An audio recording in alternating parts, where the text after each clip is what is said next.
देखिए इंडिया को इसका कोई नुकसान नहीं है, अगर नुकसान होगा चाइना को, क्योंकि जब वो किसी और मुल्क में लगाएगा तो ज़ाहिर बात है कि जब उनका जो फ़ोन्स हैं जब आएंगे इंडिया में तो ज़ाहिर उनको इंपोर्ट और एक्सपोर्ट की जो ड्यूटीज़ वगैरह होती हैं और टैक्स वगैरह। अस्सलाम वालेकुम। वालेकुम अस्सलाम। सर कैसे हैं? अल्लाह का शुक्र, आप सुनाएं। सर ग्लोबल टाइम ने जो आर्टिकल शाया किया है कि चाइना ने जो अपनी मैन्युफैक्चरिंग जो स्मार्टफोन की जो हैं प्लांट्स हैं वो इंडिया में लगाए हुए हैं। तो चाइना जो है क्या कहते हैं वहाँ पे लगा रहा है और अपनी एक्सपोर्ट और इंपोर्ट कर रहा है। तो अब इंडिया जो है उनको धमका रहा है। तो ग्लोबल टाइम ने उनको धमकाया कि आप इंडिया जो है वो चाइना को तंग ना करे, नहीं तो चाइना जो अपनी मैन्युफैक्चर स्मार्टफोन के प्लांट्स हैं वहाँ से उठा लेगा और वो किसी और कंट्री में लगा लेगा और वहाँ पे अपना काम शुरू करेगा। क्या आप समझते हैं कि इससे इंडिया को कोई नुकसान होगा? देखिए इंडिया को इसका कोई नुकसान नहीं है, अगर नुकसान होगा चाइना को, क्योंकि जब वो किसी और मुल्क में लगाएगा तो ज़ाहिर बात है कि जब उनका जो फ़ोन्स हैं जब आएंगे इंडिया में तो ज़ाहिर उनको इंपोर्ट और एक्सपोर्ट की जो ड्यूटीज़ वगैरह होती हैं और टैक्स वगैरह पे करने पड़ेंगे। इससे जो उनके साइड से उसकी कॉस्ट है इजीली यानी कि डबल हो जाएगी। लेकिन हम समझते हैं कि इंडिया ने ताइवान के साथ मिलकर सेमीकंडक्टर जो इंडिया में लॉन्च कर रहा है, उसके अलावा आईफोन 14 प्रो मैक्स की जो ठीक है मैन्युफैक्चरिंग होनी है वो भी इंडिया में होनी है। तो आप समझते हैं कि कवर नहीं हो जाएगा? मैं वही तो कह रहा हूँ कि इसका नुकसान चाइना को, इंडिया को नहीं है। चाइना को है। चाइना को ज़ाहिर बात है अगर वो किसी और मुल्क में अपना प्लांट लगाता है तो इंडिया एक बहुत बड़ी मार्केट है जहाँ डोमेस्टिक यूज़र बहुत ज़्यादा है। जब कहीं और से सेट तैयार होकर इंडिया आएगा उस पर ऑलरेडी टैक्स लग चुका होगा, इसकी वजह से सेट इंडिया महंगा हो जाएगा जो कि लोकल मार्केट को अट्रैक्ट नहीं कर पाएगा। तो आप मुझे बताएं कि इंडिया का ये रवैया चाइना के साथ इख्तियार करना क्या ये ठीक था कि जैसे 300 प्लस एप्लीकेशन जो हैं इंडिया में बैन है, टिकटॉक जो जिसका पूरे वर्ल्ड में बड़ा रेवोल्यूशन है वो भी बैन है। तो आप क्या समझते हैं कि ये कि इंडिया का चाइना को तंग करना इस तरह और 300 प्लस एप्लीकेशन बैन करना टिकटॉक समेत, तो क्या इंडिया का ये रवैया चाइना के साथ ठीक है? देखें अगर एज आप उनको राइवलरी कंट्री देखें तो बिल्कुल ठीक है, क्योंकि इंडिया चाइना दोस्त नहीं है और वो दुश्मन है। और ज़ाहिर बात है इंडिया ज़ाहिर दुश्मनों को ऐसे ही निपटेगा, तो उनके दुश्मन दोस्त तो नहीं है। दूसरी बात यह है कि चाइना को भी सोचना चाहिए, लेकिन देखें वो तो दुनिया के सामने वो दुश्मनी दिखा रहे हैं और अब बिज़नेस वो कर रहे हैं, इसका मतलब शायद वो दुनिया को बेवकूफ़ बना रहे हैं। और अगर मुझसे मैं कहूँ कि अगर चाइना इतना ही अच्छा पाकिस्तान का दोस्त है तो इंडिया से कंपनी शिफ्ट करके पाकिस्तान में क्यों नहीं लगाता, लेकिन वो कभी भी लगाएगा। चाइना हमेशा अपना फ़ायदा देखता है और जहाँ से फ़ायदा लगता है बेशक उसके दुश्मन कंट्री क्यों ना, वो वहाँ पर अपना बिजनेस करता है। बहुत शुक्रिया सर। अस्सलाम वालेकुम। वालेकुम अस्सलाम। सर क्या नाम? नुमान। नुमान भाई, मेरा आपसे सवाल है कि ग्लोबल टाइम ने एक आर्टिकल शाया किया है और इंडिया को धमकाया है कि इंडिया जो है चाइनीज़ जो मैन्युफैक्चर स्मार्टफोन की कंपनीज़ हैं उनको तंग ना करे, नहीं तो चाइना अपनी कंपनीज़ जो उठाकर वो किसी और मुल्क में लगा देगा और वहाँ से काम शुरू करेगा। क्या आप समझते हैं कि इससे इंडिया को कोई नुकसान होगा? यार देखिए अगर बात ये है कि अगर चाइना कह रहा है कि यार चाइना दरअसल अपना टैक्स वगैरह कम करवा रहा है कि हमें टैक्स वगैरह कम करते, तो यार इससे आपकी इंडिया को कोई बर्डन नहीं पड़ना चाहिए। इंडिया में तो वैसे ही डेवलपमेंट बहुत हो रही है, इंडिया को चाहिए कि यार कि चलो थोड़ा रिलीफ मांग रहा है तो उसको रिलीफ दे, तो इसमें कोई बात नहीं है। अगर मेरे ख्याल से यहाँ तक मुझे लगता है इंडिया ने चाइना को ये भी कहा था कि आप अपनी मैन्युफैक्चरिंग यहाँ से उठा के कहीं भी लेके जा सकते हैं, मुझे जहाँ तक आइडिया।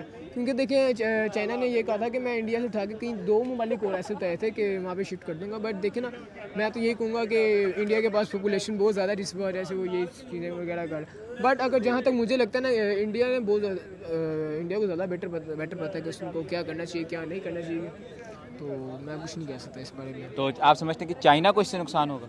नहीं, चाइना को कहाँ पे नुकसान होता है यार, मुझे ये बताएं यार। वो इतने ममालिक में इसके यार काम चल रहे हैं यार। पाकिस्तान में उसका काम चल रहा था, वो क्या कहते हैं वो डैम बन रहा था यार। देखिए चाइना को इससे कोई फ़र्क नहीं पड़ेगा क्योंकि चाइना एक स्टेबल हो चुका है, उसको 1-2 मुल्क से अगर कोई अपनी मैन्युफैक्चरिंग उठा भी देता तो उससे कोई फ़र्क नहीं पड़ेगा। इंडिया को इससे लेकिन हम देखते हैं कि इंडिया और चाइना जो हैं दोनों हमसाया ममालिक हैं, ठीक है, पहले ही इनके ताल्लुकात जो हैं कुछ दुरुस्त नहीं जा रहे, तो आप समझते हैं इससे जो उनके ताल्लुकात मज़ीद ख़राब होंगे? यार हमसाया मुल्क तो हमारा भी है, तो इसका इंडिया हमारे साथ क्या कर रहा है आपके सामने ही है यार।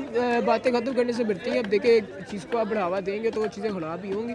बाकी मुझे जहाँ तक लगता है कि इंडिया भी एक स्टेबल होता जा रहा है, ऐसा इकोनॉमी में भी बेस्ट हो गया, बाकी चीज़ों में भी बेस्ट है, बट आने वाले वक्तों में इनके फ्यूचर में भी जहाँ तक मुझे लगता है और ज़्यादा बेस्ट हो जाएगा, अपने आप को ज़्यादा ग्रो कर रहा है। लेकिन जब तक इंसान अपने आप को ग्रो नहीं करेगा तब तक कुछ भी नहीं होगा। चाइना जो अपनी मैन्युफैक्चरिंग कंपनी उठा रहा है, क्या उसका फैसला आप ठीक समझ रहे हैं? यार देखें ना, मैंने आपको वही बात की है ना। लेकिन अगर चाइना को वहाँ से लॉस हो रहा है तो जाहिर बात है जहाँ से लॉस होगा वहाँ से तो अपनी चीज़ मैन्युफैक्चरिंग उठाएगी। तो आप समझ रहे हैं कि इंडिया जो रवैया इख्तियार कर रहा है वो गलत है? बिल्कुल। अगर यार देखें ना, अगर इंसान का रवैया नरम दिल होगा तभी देखिए आपका रवैया अच्छे, मैं आपके साथ बात करूँ, आपका रवैया अच्छे नहीं होगा मैं आपसे कैसे बात करूँगा। अगर हो सकता है बाकी 100 मामला आते हैं इन लोगों के, तो 100 बातें हो सकती हैं, बाकी मुझे कोई आइडिया नहीं है। बहुत शुक्रिया sir, thank you so much. अस्सलाम वालेकुम। वालेकुम सलाम। सर क्या नाम? जुनैद जब्बार। जुनैद भाई, मेरे आपसे सवाल है कि चाइनीज़ ने जो अपनी मैन्युफैक्चर प्लांट्स हैं स्मार्टफोन के वो इंडिया में लगाए हुए हैं, लेकिन अब चाइनीज़ जो अपनी जो क्या कहते हैं मैन्युफैक्चर प्लांट्स हैं वो उठा के किसी और मुल्क में शिफ्ट करना चाह रहा है और वहाँ पे अपना काम स्टार्ट करना चाह रहा है। क्या इससे आप समझते हैं कि इंडिया को कोई नुकसान होगा?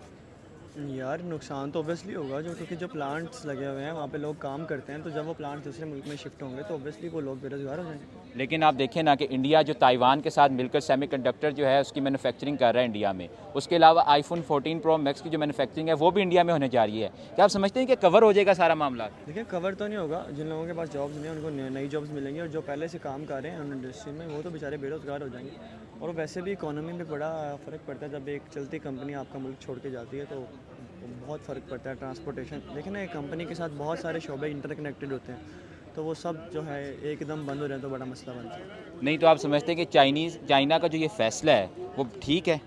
देखिए चाइना का फ़ैसला ये मैं नहीं कह सकता ठीक है, क्योंकि उनके काम वहाँ पे अच्छे चल रहे हैं और उनकी जो है फैक्ट्रीज अच्छी चल रही हैं, तो अगर वो ज़ाती बिना के ऊपर ही वो कुछ मतलब ये फैसला ले रहे हैं कि इंडिया के साथ नहीं, इंडिया ने उनके साथ रवैया रखा है कि 300 प्लस जो एप्लीकेशंस हैं वो इंडिया में बैन कर दी हैं। टिकटॉक क्योंकि इसका पूरे वर्ल्ड में बड़ा रेवोल्यूशन जा रहा है वो भी इंडिया में बैन है। तो इंडिया का ये रवैया अख्तियार करना और चाइनीज़ कंपनी को तंग करना, कि ये ठीक है? देखिए यही मैं बात कर रहा हूँ कि दोनों मुल्कों के आपसी तल्लुकात बुरे हैं, इस वजह से वो ये फ़ैसला ले रहे हैं, अदरवाइज़ इससे उनको कोई मुआशी नुकसान तो नहीं है, तो इसी वजह से वो फ़ैसला ले रहे हैं। तो बाकी ठीक है, अगर उनको लगता है कि उनके लिए अच्छा है तो उन्हें लेना चाहिए। तो आप समझते हैं कि इंडिया और जो चाइना है दोनों हमसाया ममालिक हैं, इससे उनके ताल्लुकात मज़ीद नहीं ख़राब होंगे? ऑब्वियसली मज़ीद ख़राब होंगे, और मुझे लगता है कि यार उनको इस तरह नहीं करना चाहिए और अपने ताल्लुकात को बेहतर बनाना चाहिए, क्योंकि देखें इससे बहुत सारे लोग बेरोज़गार होंगे इस फैसले से। तो मुझे लगता है कि उन्हें जो कारखाने वगैरह हैं इनको नहीं हटाना चाहिए बल्कि और मजबूत करना चाहिए। देखें इंडिया भी एक बड़ी मुआशी मंडी है, तो वहाँ पे चाइना की जो चीज़ें हैं वो बहुत ज़्यादा इस्तेमाल होती हैं बजाय पाकिस्तान के और दूसरे छोटे मुल्कों के, तो इंडिया के साथ बना के रखनी चाहिए। बहुत शुक्रिया sir, thank you so much.